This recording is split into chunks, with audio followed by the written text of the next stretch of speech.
मैं कोई एस्ट्रोलॉजर तो नहीं हूँ, लेकिन जब जब परसेंटेज ऑफ वोट ज़्यादा होता है वो एंटी इनकम्बेंसी की निशानी होता है। आसाम और पौंडीचेरी में भी इस पोलिंग के बाद कहा जा सकता है कि कांग्रेस की सरकार बनेगी। आसाम के अंदर तो जो रवैया वहाँ के मुख्यमंत्री का है वो लगता ही नहीं है कि किसी मुख्यमंत्री का ये रवैया हो सकता है। वो बड़े नेताओं को गालियाँ दे रहे हैं।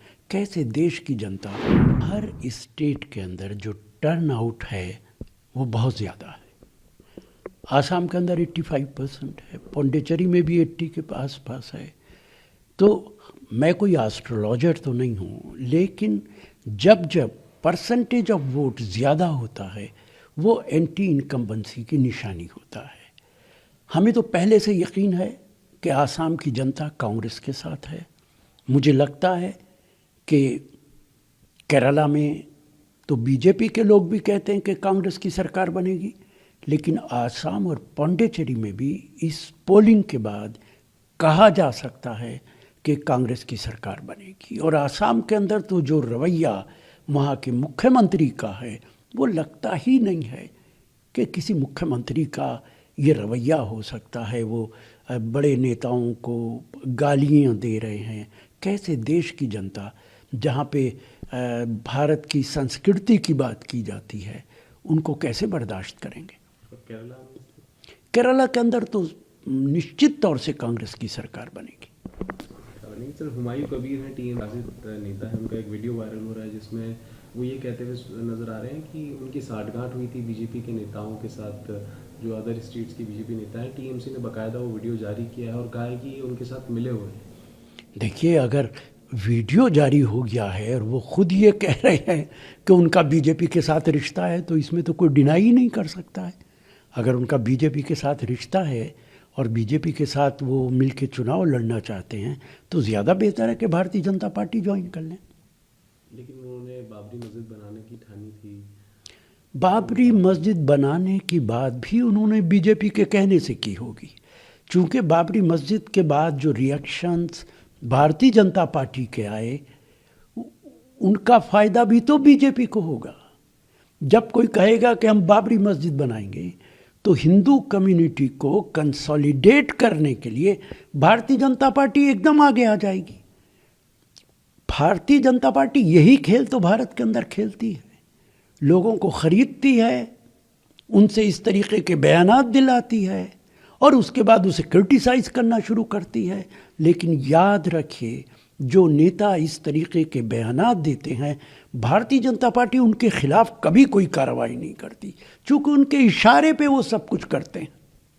नीतीश कुमार सर आज दिल्ली आ गए हैं। जो विजय चौधरी हैं, उनके नेता हैं, बिहार में मंत्री, उनका कहना है कि जब वो शपथ ले लेंगे राज्यसभा के एमपी के तौर पर, उसके बाद वो 2 दिन बाद रिजाइन करेंगे सीएम पर। देखिए, कानूनी तौर पे तो शपथ लेने के बाद भी वो 6 महीने तक मुख्यमंत्री रह सकते हैं, लेकिन नीतीश जी क्या करेंगे, किसी दूसरे की कहे हुए बयान पे यकीन नहीं किया जा सकता। नीतीश कुमार जी अपने आप बताना चाहिए। वो अगर राज्यसभा में आ रहे हैं तो या तो इस्तीफ़ा वो अभी देंगे या 6 महीने के बाद देंगे, और तीसरा कोई रास्ता उनके पास नहीं है। प्रधानमंत्री ने रैली को एड्रेस करते हुए कहा कि there was a time when Hindus were threatened with genocide through the issuance of red posters.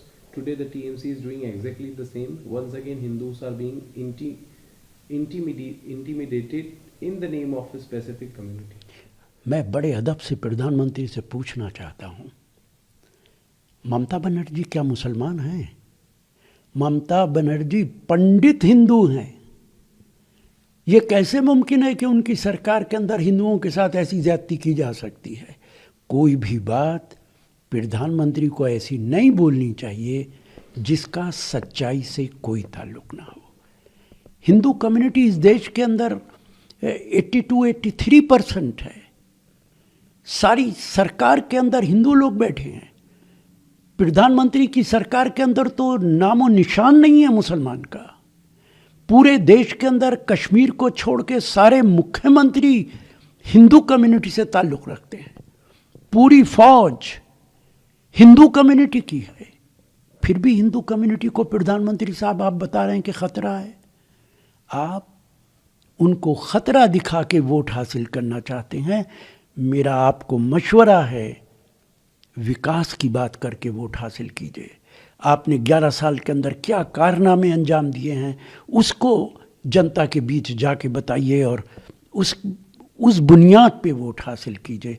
आपने कितना रोज़गार दिया है नौजवानों को, किसानों के लिए आपने क्या काम किया है, आपने जो वादे मैनिफेस्टो के अंदर किए थे उनमें कितने पूरे किए हैं, इन सब बातों की बात कीजिए, तब आप वोट मांगिए बजाय हिंदू मुसलमान करने के। मिडिल ईस्ट में जो संघर्ष उस पर सीज फायर तो हुआ, लेकिन अभी भी स्थिति संकट भरी बनी हुई है सर कुछ क्षेत्रों में। उसके बाद विदेश मंत्री 11 से 12 अप्रैल को यूएई जाने वाले हैं और जो कॉपरेशन को लेकर और कॉम्प्रिहेंसिव स्ट्रेटेजिक पार्टनरशिप है उसको लेकर दोनों नेता मिलने वाले। देखिए, एक तो अमेरिका पर भरोसा नहीं किया जा सकता, ये बात पूरी दुनिया जानती है।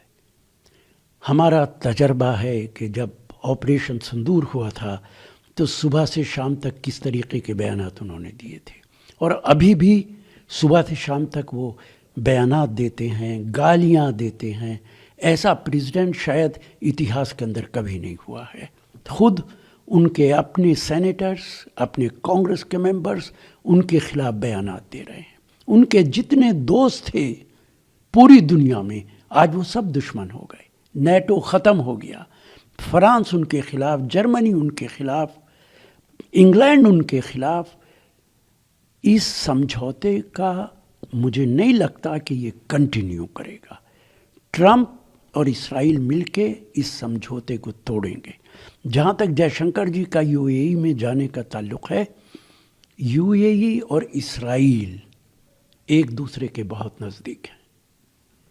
जयशंकर जी इस वक्त क्यों जा रहे हैं यूएई, बड़ा सवाल है। अभी तो प्रधानमंत्री गए थे इस्राइल और कह के आए थे कि इस्राइल की धरती जो है वो हमारी फादरलैंड है, भारत मदरलैंड है और इस्राइल फादरलैंड है। तो प्रधानमंत्री ने तो उसी दिन साइड ले ली थी कि वो किस तरफ खड़े। और आज अगर वो यूनाइटेड अरब एमिरेट्स जा रहे हैं तो यूनाइटेड अरब एमिरेट्स इस्राइल का बहुत नज़दीक है और मित्र है। किस लिए जा रहे हैं देश को बताना चाहिए।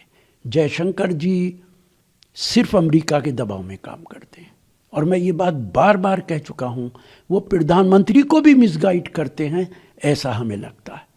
देश को नए फॉरेन मिनिस्टर की ज़रूरत है। बिहार में लोगों का कहना है कि जब मरीजों को इलाज नहीं मिलता अस्पतालों में और हम जब इस सच्चाई की बात करते हैं तो लोग नाराज़ हो जाते हैं। देखिए, जो भी सरकार बिहार में या हिंदुस्तान में आए, मरीजों का इलाज होना चाहिए। और मैं तो अभी एक मामले में नड्डा साहब से मिला था, हेल्थ मिनिस्टर हैं, और मैंने उनसे कहा था कि जितने देश के प्राइवेट हॉस्पिटल्स हैं ये सब के सब पैसा कमाने पे लगे हैं, लोगों को लूटने में लगे हैं, इन पे कैप लगाइए।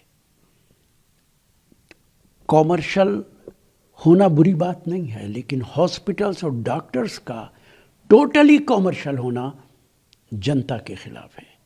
मैं आपके ज़रिए भी कहना चाहता हूं कि मौजूदा सरकार को तमाम प्राइवेट हॉस्पिटल्स को कैप लगाना चाहिए कि कौन सा हॉस्पिटल किस मर्ज के अंदर कितने पैसे ले सकता है, कौन डॉक्टर कितनी फीस ले सकता है, ये कैप लगना चाहिए।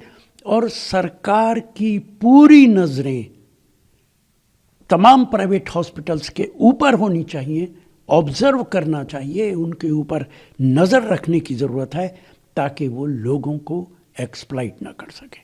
मेरा आखिरी सवाल सर, कांग्रेस 12 में अब कॉन्टेस्ट नहीं करेगी क्योंकि सीनियर लीडर रमेश चेन्नीथाला ने कंफर्म कर दिया है कि party state unit has been asked to withdraw its candidate. देखिए, वो वहाँ के महामंत्री इंचार्ज हैं और उन्होंने वही फैसला किया होगा जो कांग्रेस की हाई कमांड ने उनसे कहा होगा।